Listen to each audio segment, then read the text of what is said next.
considerations and implications of low back pain and program design. How might I change my program when this type of occurrence comes up? But then also, what are the variables and things that you guys can think of when you know that athlete's going to be heading into the weight room and you have the opportunity to provide some insight? So what to consider when back pain is present during training, how to identify and also modify for athletes during their strength and conditioning sessions, how to intervene when back pain is present, and really what to hold these athletes accountable to. So if, I really like Dr. Sexton's approach of the week by week approach, and we all understand restrictions and things like that. So really for us, it's what do we hold them accountable to? Because what do we know about our athletes? If you don't give them a rule, they're going to find a way to break it or work around it. So to allow these athletes to continue training in some capacity, depending on the injury, it's a really good idea. And this is actually near and dear to myself. I have, interestingly enough, I have a bilateral pars defect, bilateral fracture, whatever. And it never became the spondylolisthesis, but it was definitely the spondylosis. And so I had to experience a lot of this myself. And for me, when I was injured, I didn't know I was injured. I didn't know I had an injury. And it wasn't probably actually until a year later that I had an MRI and a CAT scan and all that kind of thing. And the only thing that was present really for me was just extreme back tightness. Reaching to touch my toes was really painful. Rotating was painful. And so I went through a pretty rigorous experience, at least on the front end. So I've had a lot of experience this with myself. And this was, 4, 5, 6 years ago, and feeling a lot better now. So really, these are a lot of the things that I've learned just as far as returning to training myself, and how I kind of did that. Has anybody ever heard of Stu McMillan? Stu McMillan is probably the expert when it comes to the low backs or low back pain. And it's kind of interesting to think about that low back pain is one of those really, really general classifications. And I think Dr. Sexton did an amazing job at orchestrating how you might understand what type of injury it may be. But I think if you were to ask or poll a high school training room or a weight room or a school, I'd probably say 75% of them have probably low back pain. It just depends on the situation. So I won't read through this whole thing, but obviously there's elements of mobility impairment, radiating pain, generalized pain, and that could be a number of issues involved. And so I don't think as strength and conditioning coaches or ATCs we have to be the absolute expert at these things. That's why we have them, Dr. Sexton. But I think we have to have a good idea of like the difference between what we feel like is back pain versus what we feel like is, this could be that, that laterality. This could be the low back pain during a specific activity. So just having a general understanding of some of those impairments. Now, I found this to be interesting. I know it's going to be hard to read, but ultimately this is the clinical reasoning of low back pain in a flow chart. I thought this was overwhelming if you really think about it. So from understanding the differences between radiating pain, generalized pain, pain during flexing or sitting, walking, what age are they, sudden pain during specific activities, pain in sustained positions, pain specifically in the morning. That was something that I dealt with a lot. Was most of my pain was localized to the morning. That was when I was the most stiff. That was when I was the most what felt like immobile, which makes sense. You're in a static position for 6, 7, 8, 9 hours. But the complexity must be appreciated. The complexity must be understood. And I think getting an idea of some of your observations with these athletes, getting an idea of the environment that they're in, the situations that they're placing themselves in. Is it pain specifically at practice, or is it just in the morning? Is it during back squatting, or is it during running, right? Just having a general understanding of these observations, because I really do think that they could be really, really powerful for the ability to kind of deliver this information to a medical doctor or someone that can really look at them. So I just find that patient history and those types of things is just really impactful. And it does make it complex, but it does also give you an understanding of what to look out for. And of course, we have to appreciate the way that pain is understood. Yet another incredibly complex topic. I don't know if you guys have ever heard this sort of neuromatrix model, but there's just this idea that there's sensory pieces, there is cognitive pieces, there is perception of pain, there is, we've all heard if you have an injury, right, you're going to have some sort of altered motor control. And that altered motor control will, in some way, shape, or form, start to present itself as a deficiency. And that deficiency, because of the altered motor control, is what causes pain. And then because we're in pain, we're also creating altered motor control, right? So there's just this complexity that we have to appreciate when it comes to pain, that there's this idea of there's a lot going on. And so really trying to identify the individuals that we can kind of understand their symptoms. But then there's also the athletes that you could probably scratch out almost all of these areas, and it could just be a pain perception problem, right? How do you perceive that pain? What's going on at home? What's going on in your life? Are you stressed, right? So there's even going to be this psychological component to this neuromatrix, which of all the pain theories, I believe this is the more, it encompasses the different things best. So just something to appreciate as far as pain management. Now, my hope is that we've all understood this idea of that there is an alternating mobility and stability throughout the body. This is known as regional interdependence. And regional interdependence is we have an alternating assignment to each of our joints that either have it to be more of a mobility-based thing or more of a stability-based thing. So we want the ankles to be moving. That's going to be an incredibly important skill, not only in running, but also change of direction, also speed and the different activities that we're doing in our sport. But we therefore want the foot to be stable, right? How many of us are, have dealt with plantar fasciitis and things like that when our foot and our foot it's collapsing, the arch is just collapsing over and over again because it lacks the foot stability or the strength to hold the arch in position. And the other piece about that that's really interesting is if you were to reverse the relationship between what that joint's predisposition is and the other joint. So let's say the foot is mobile, but the ankle is stable, right? We start to probably have some sort of knee pain. We probably start to have different not piriformis, but the shin muscles. We start to have the idea of, well, there's other things going on that when that relationship changes is going to affect things up and down the chain.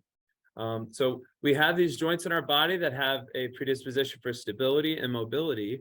And when those relationships are reversed, we have to understand the importance of intervening, right? And there's different things that we can do from a mobility standpoint. There's different things that we can do from a corrective standpoint. And so we just have to understand what are those deficits that an athlete may have. Generally speaking, with my female athletes, we're going to have an incredibly mobile thoracic spine. We're going to have incredibly mobile shoulders. We're going to have incredibly mobile ankles, knees, hips, and everything else. But they lack the, lumbopelvic control. They lack the core control. They lack hip stability, core stability, those different things. Whereas on the other hand, a lot of my male athletes, they're going to struggle with ankle mobility. They're going to struggle with hip mobility. They're going to struggle with shoulder mobility. They're going to struggle with thoracic mobility. So we have to understand what may be the contributing factors that we can point to that really relate to this specific relationship. Now, when it comes to sports and especially movement quality in athletes, we have to understand what the pyramid, the performance pyramid, is supposed to be versus how we really see it today. So movement is supposed to be the base of the pyramid. Mobility and stability of our joints, the ability, Exos calls it position, pattern, and power. Position being that you have the prerequisite mobility and stability at each of your joints, and you have the ability to flex your shoulder. You have the ability to rotate your hips like Dr. Sexton was talking about. And then you have the ability to also control that range of motion, the ability to stabilize that range of motion, and you have awareness of how to activate and how to really utilize that range of motion appropriately. You know how to stack the spine, you know how to brace, you know how to do these different things. And then performance then is supposed to be built on a movement foundation that is really high quality. The performance piece being more of the speed, the power, the explosiveness, the change of direction, evasiveness, what we actually get to see when we're watching amazing athletes on TV. And therefore, then the skill of the sport, the actual technical components of that skill, whether it be tennis or football or whatever sport you're talking about, is then built upon that, right? So there's this pyramid that we want to be able to showcase is principally what it should be. But what do we see today? What we see today is we see a shrinking movement base or movement foundation. I know many of us, when we were younger, we had PE every day.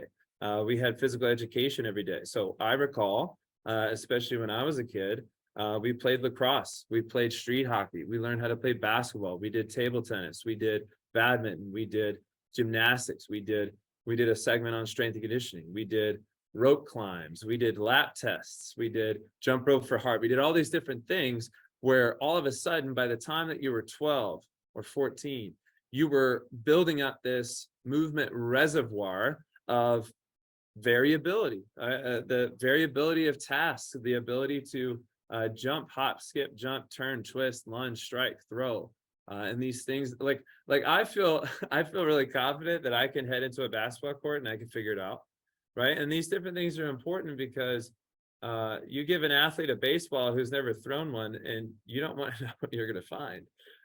You give an athlete a frisbee that normally plays baseball, all of a sudden it's like they don't know what to do. But my point is that our movement foundation has gotten a lot smaller, and our skill has gotten a lot greater, right? Whenever we have these sports specializations, obviously the skill of that specific thing is going to be really strong.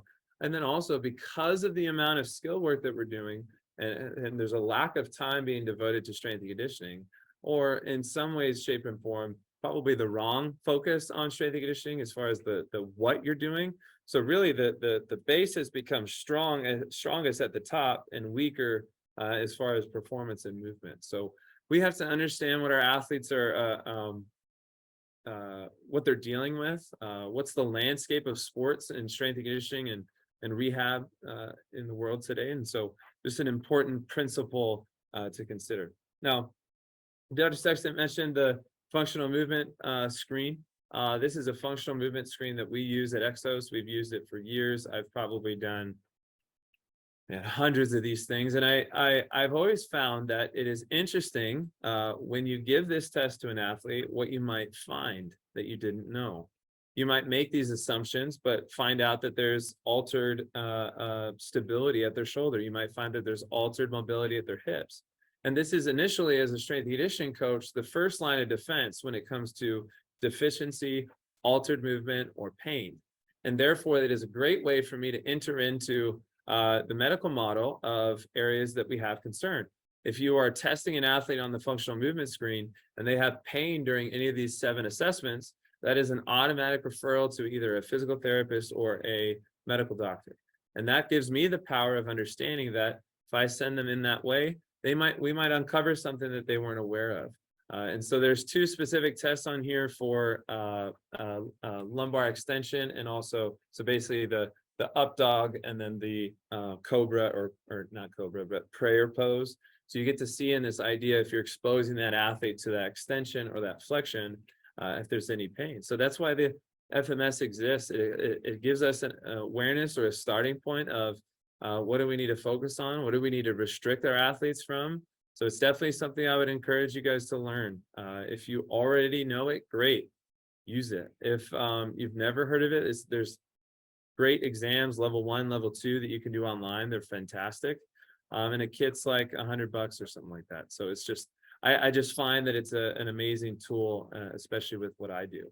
And the FMS also has a number of other things that kind of help us as practitioners. The functional movement screen is the first piece. If there's ever pain present, they have what's called the selective functional movement assessment, which literally will help you to break down the movement pattern and find the problematic area, and then gives you a training alternative that you guys can focus on. So something to look at if you haven't heard of Gray Cook or the FMS systems. Fantastic stuff. So enter in the Exos training system. So whenever we train athletes, we don't just come up with a program. We don't just come up with exercises to do. We have a system that we utilize that's progressive, that's variable, and also encompasses the different pieces of training that are really important. Some simple ways to break down our system. We have pillar prep and movement prep. That's essentially our dynamic stretching and our corrective exercise blocks. Then we have plyometrics and movement skills. That's going to be more so what we do on the field to help improve speed, agility, or quickness. Well, also injury resilience, right? So if you're moving in 3 dimensions, 3 directions, 3 planes of motion, you're also probably going to be helping the athlete to increase their capacity to move in that plane of motion. Then we have medicine ball training. It's our explosive training that we do with medicine balls to help the athlete understand that the core doesn't just absorb force, but it also transfers it and creates power. Then we have our lifting program, which is typically what we do in the weight room side, the strength and power piece. And then energy systems development and regeneration are just simply this idea of, I need to make an athlete well conditioned to the environment that I'm putting them in, but regeneration is the ability to recover from the stress that I've now put on the body. So having a system like this is really incredible.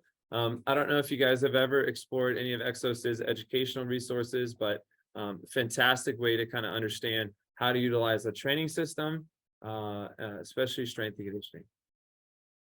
So we're going to focus a little bit on a few of the components to understand what are some simple things that you guys can do, simple things that you guys can be aware of, and also take your athletes through. So pillar preparation for us is this idea of prehab.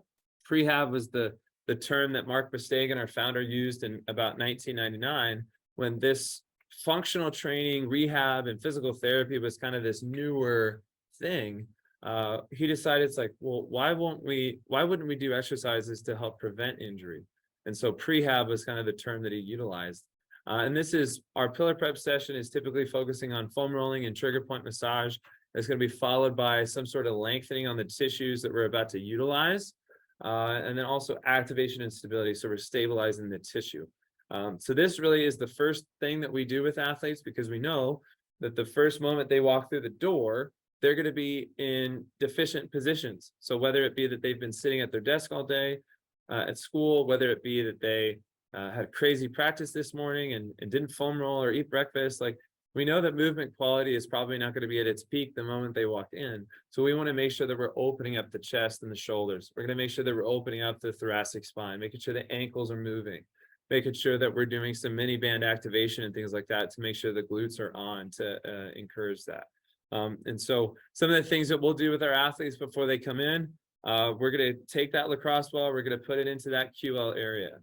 That's going to be an area that often could be really ropey, really like tight and restrictive. So we're going to make sure that that's not a limiting factor. We're going to definitely be hitting the glutes, making sure we encourage that external rotation at the hip before we then also activate later.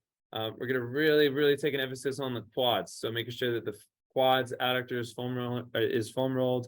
So is that IT band. And then also things like the calf, right? That's going to be an area that's holding a lot of tension in the body. So we do these types of things before every session. Every athlete always does that before they do anything else. And so I'm going to see if these videos will play. We'll see. Yeah. Oh, okay. Is not what I wanted to do. Let's do this. Let's not do the video that way. I'm Kevin O'Leary. Because this is, yeah, we're not going to do that. So Bretzel 1.0, guys, that's a really great stretch. It's essentially a 90-90 position where you're grabbing the thoracic spine and you're also grabbing the foot at the same time. So you're not only getting the anterior chain of the body, but you're getting multiple muscle groups that are involved in what you're about to do. So that's Bretzel 1.0. Bretzel 2.0 is taking that kind of 90-90 shin box position and just adding some rotation. So this is going to be more of the posterior sling, the posterior side of the body. So these are some really great stretches that we have. If you guys are interested in this, feel free to email me. I can put the links for you. Then obviously our rear foot elevated quad hip flexor stretch. I tried to pick things that I feel like directly impact low back pain. So obviously opening up the thoracic spine is going to be really key. Opening up the posterior shoulder is going to be really key. Opening up the lats and everything is going to be really key. So that quad hip flexor stretch with the back foot up, that's going to be a fantastic opportunity to open up the hip flexors, iliopsoas, iliacus, all that area, to make sure that you're creating some extension at the hip. Lack of extension in the hip obviously encourages extension in the low back, so making sure that the hips can move. And this next one is an adductor stretch with rotation. Yet again, just finding opportunities to open up the hip, layer it in with or add the thoracic spine movement. These are going to be great ways to open up before you actually train. So this is going to be a lot of the mobility type things that we would do with our athletes, but it's also the mobility type things we would do that when athletes are having low back pain. Just a side note to make about this, we have what's called our Return to Sport program. It's our bridge program at Exos.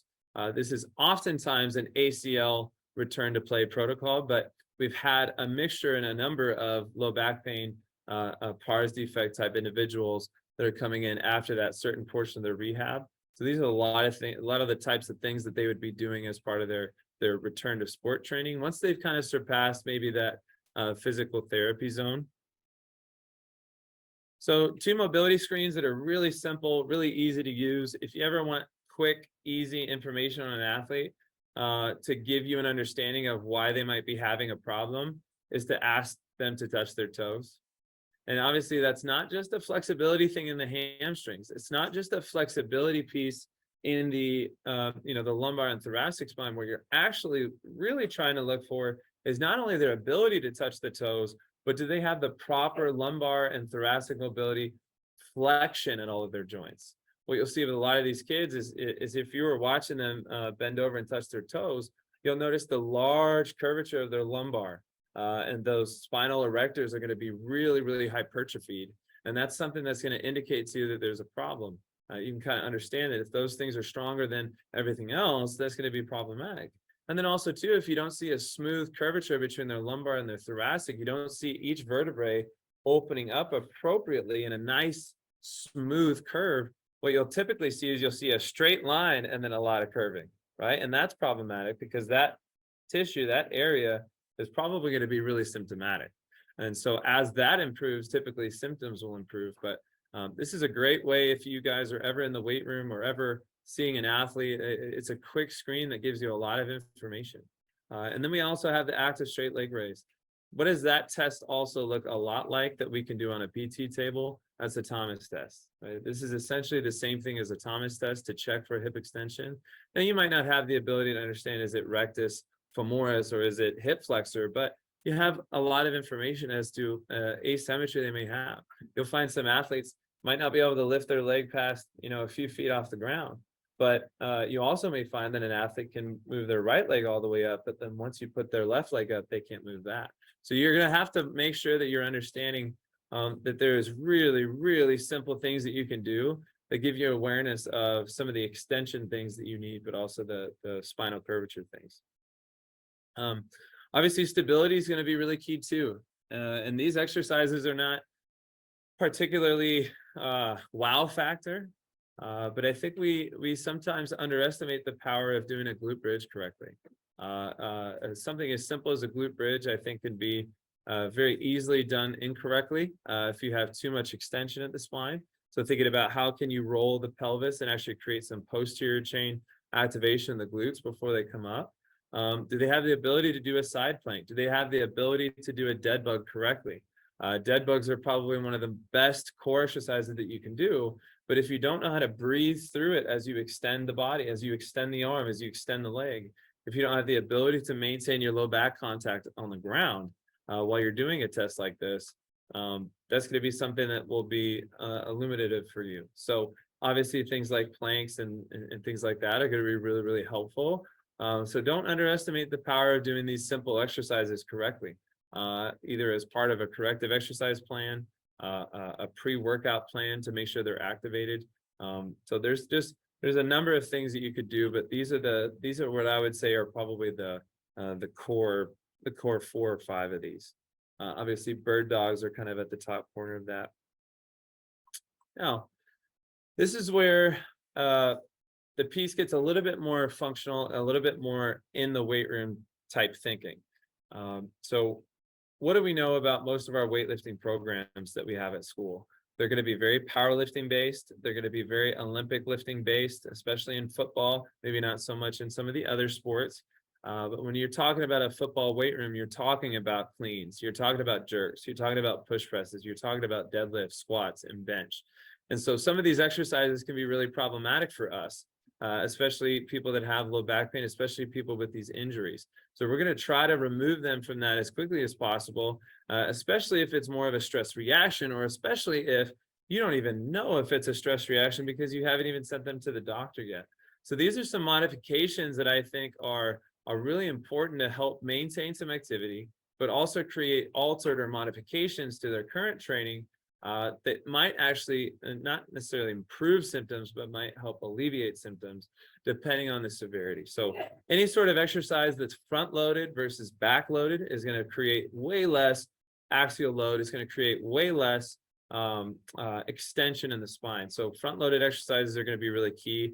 That could be a front squat versus a back squat. That could be kettlebells versus barbells.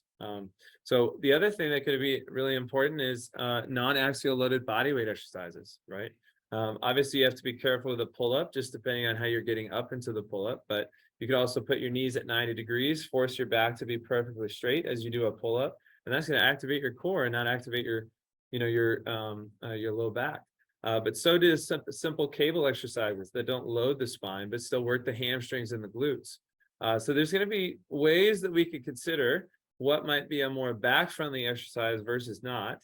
Easy modifications that you can make that may or may not help. And then also just considerations for any of yourselves that are dealing with maybe something like that. Now, what I put together here at this little last piece is a lot of do this and not this. I was thinking about that book that came out not recently, but it's Eat This, Not That. Have you guys heard of that? It's like, instead of getting the McDonald's, you should do this instead. So some considerations that might help you as far as how do we continue activity with this athlete while also not putting them at risk. So we have, if in the weight room, in the program, we've got cleans and snatches, we need to find a quick resolution to that because that is going to be very, very problematic. Cleans were probably the thing that I went to last in my rehab, and still today do not. I like them, I enjoy them, but it still never feels good. Neither does RDLs. I like I said, to this day, I have not been able to get back to RDLs and it feel really normal. And partially that's because I never like working hamstrings either. So, but there's also box jumps and sled sprints that you can do. So depending on if this athlete is impact modified, using a box might be their first entryway into impact, because guess what? The ground's coming to you, you're not going to the ground. And so that's going to give you guys less impact, more of an opportunity to kind of do some softer loading. But so we're doing like a sled push or a sled sprint. That's not going to be any axial load. It's going to be all load for the hip down. So really, really safe exercise, I think. Obviously, you have to be cleared for sport, but it's still going to give you some lower body power training. Back squat's going to be probably the most problematic thing, probably alongside deadlifts. So doing a front squat is going to be a really good idea. So there's some unique things you can do with kettlebells that you can't do with barbells. So I'm going to really recommend that. So I know it's hard to see in the picture, but on the left picture, he's got a goblet squat holding both hands on one kettlebell. He's got, in the middle picture, he's got two kettlebells on each side.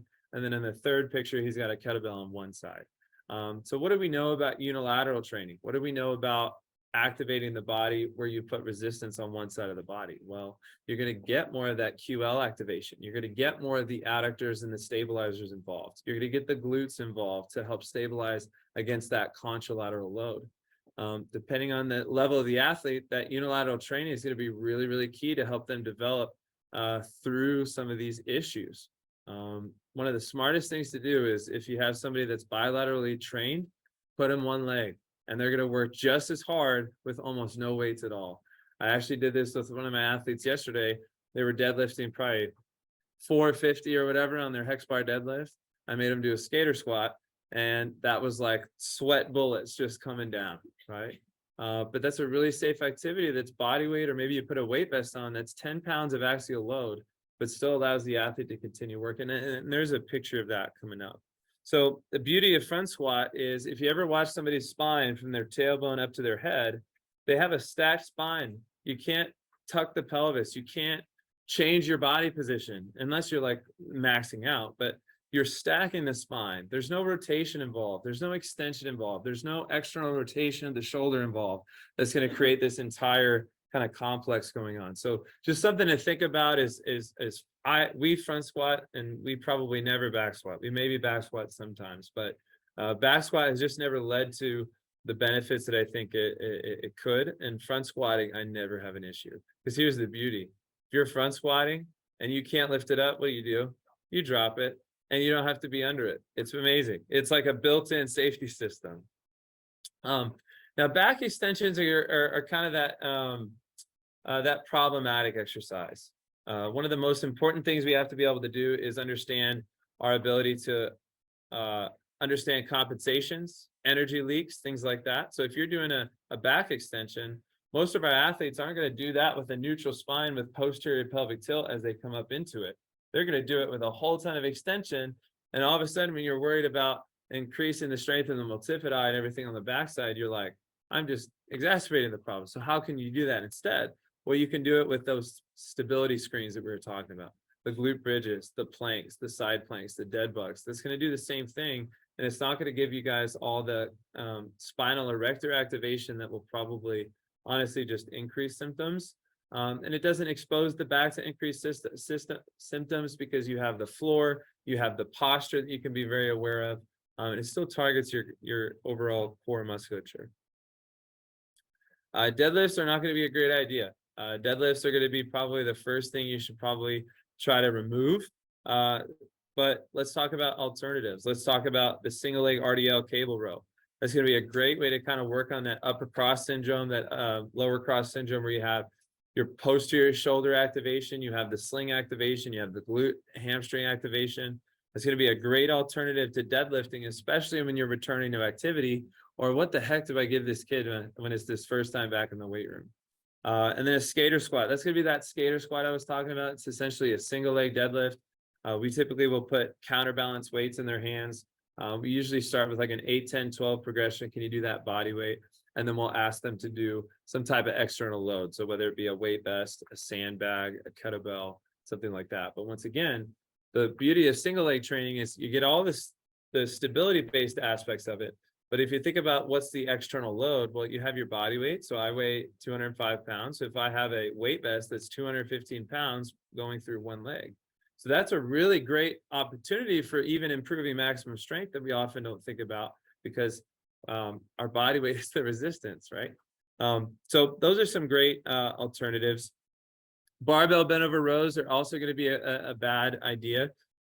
Most of the time in a football weight room, it's going to be back squat, back extensions, cleans, clean and jerks, barbell rows, switch grip. Like, it's going to be all these types of exercises. So what can we have them do in between? We can have them do a knee supported row. This is going to be a great opportunity to take the axial load off the spine, focus on the unilateral development, and the resting on the bench is going to be a really great idea. And then you could also do a chest supported row where you lay both your whole body on the bench, and you could do a 2-arm row that way. That's not going to bother you at all. So obviously jerks, push presses, and overhead press are probably not a good idea too. We know that as the moment arm of the resistance increases, we're going to have more problematic compensation. So some simple things that you can do instead of doing a push press or jerk, you can do a kettlebell weight or carry, or you could even do a light overhead press, half kneeling, one arm. That contralateral activation is going to be really key, just for the same reason of the unilateral training that we talked about. But it's also going to give them an opportunity to focus on less body weight, or I'm sorry, less positioning and external load, and more how do I control my pelvis and my ribs and my thoracic spine. We know that the pelvis, the thoracic spine, and the shoulders should all be nice and stacked, right? So making sure that you have less body parts that you have to worry about, and it's going to be really beneficial for you. So overall, I tried to put this together, just this idea of these are the exercises that you can think about removing from your program. These are the exercises that may have more benefit and allow the athlete to avoid symptoms and also continue to train. Obviously, this needs to be under the guise of a medical doctor or a physical therapist or one of you guys. But I think that it's going to be really powerful to kind of think about, what do we return them to? And that's going to be something that's really key. Last couple notes to make, and then I'll be done. Strength exercises. Whenever you're doing strength exercises, it's probably a really, really good idea to do supersets with mobility, because what do you get the opportunity to do? You get the opportunity to unload the spine and also work on those mobility deficiencies while maybe continuing to do something like a bench press with their feet up. That's not going to really cause them any issues. Mobility preceding strength training is going to be really, really incredibly important. The mobility drills that we talked about at the beginning, some type of pre-workout routine that we feel like is going to target those areas that need to be better. They need to move better. They need to feel better. Axial loaded exercises with non-axial loaded exercises. So for example, doing a front squat and a pull-up. It's a really good idea. You're doing that because you're loading the front squat with load, and then you're pairing it with a pull-up that's going to help suspend their spine. So that's going to be something that's really key to continue to work on activities, is how do you create axial decompression? When my symptoms were the worst, I just wanted to feel like I was laying upside down all the time, because you wanted to feel that decompression effect. So making sure that you're finding unique ways to do that where an athlete can decompress after loading, because that's going to really help their symptoms. And then, of course, 1 to 2 heavy axial loaded exercises per day. I really, really, really believe that 80% of your training volume should come from special exercises, which are anything that is not a main lift, and 20% of your exercises should come from a main lift. I don't believe that deadlifts, front squats, back squats, and then bent over rows need to be in one program. I think one of those exercises should be the main lift of the day, and then the other exercises like the chest supported row, other things that aren't the main lift should be the majority of volume. And you best believe that when you have less axial loaded exercises, you're going to be better off, because you're able to do the lift heavier. You can focus on the quality of that lift, and overall it's going to be really smart training. So really just the summary of what I was hoping to accomplish is what to consider when back pain is present during training, and what are some of the modifications that you can make, but then also how to identify and modify athletes when you have the opportunity to be in the room where the person that is training them is the person that's working with them. You're like, these are the exercises you don't do. These are the exercises they do. Don't do the ones you don't do the ones you should do. And just how to intervene when back pain is present, and really what to hold these athletes accountable to when it comes to that process of phase 1, phase 2, phase 3. And then ultimately, when it is a phase 3 athlete that has completed their rehab, what are those smart exercises that they should be coming back to? So that's all I got. Questions, comments, concerns? Cool.